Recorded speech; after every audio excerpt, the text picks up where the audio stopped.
నీకు బైబుల్ తెలిస్తే సరిపోదు, బైబుల్ చదివితే సరిపోదు, బైబుల్లో ఉన్నవి పాటించడం నేర్చుకోవాలి. హేరోదు శాస్త్రుని పరిశీలన పిలిచారు. క్రీస్తు ఎక్కడ పుడతాడంటే 2 నిమిషాల్లో ఎతికి చెప్పారు వీళ్ళు. మీకా ప్రవక్త రాసిందని.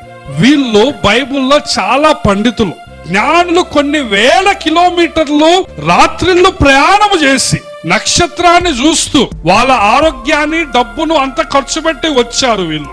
వాళ్ళకి వాక్యం తెలుసా? జ్ఞానులకి తెలియదు. కానీ సో కాల్డ్ బైబుల్ స్కాలర్స్ యెరూషలేములో ఉండేవాళ్ళు, యూదులుగా పిలువబడేవాళ్ళు. 10 కిలోమీటర్ల దూరంలో ఉన్న యేసయ్యను చూడటానికి వీళ్ళకి ఏం లేదు. వాళ్ళు 20 నెలలు ప్రయాణం చేశారు. నువ్వు ఒక్క పూట చేయలేవా? అందుకే బైబుల్ గ్రంథం వీళ్ళని ఏమన్నది? జ్ఞానులు అని.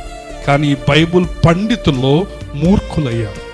ఆ వెలుగు చీకటిలో ప్రకాశించున్నది కానీ చీకటి దాన్ని ఏం చేయలేదు, గ్రహించలేదు.